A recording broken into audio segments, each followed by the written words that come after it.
Well, it's been a while since I did a video, but I thought while I'm having a little issue with this rotor removal because of the screws, I thought I'd do one. Now, as most people know, they're 3mm Allen bolts. As you can probably just about see in there, there's me 3.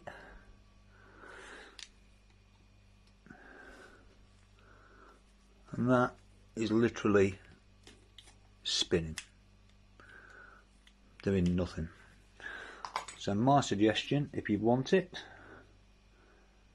is to use a T27. The T25 might do, but eventually that will end up spinning in there as well.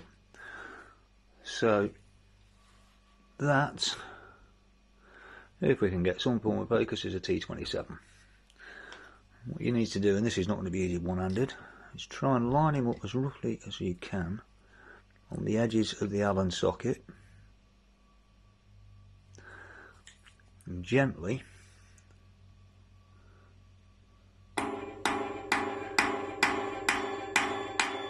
tap him into place.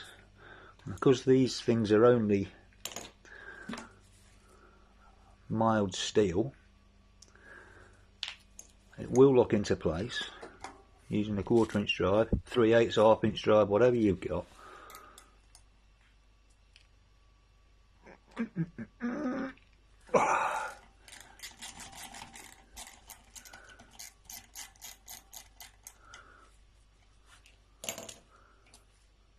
We are done. Now that's obviously going to be very snug, so just gently tap him side to side. That's it. And finish the removal.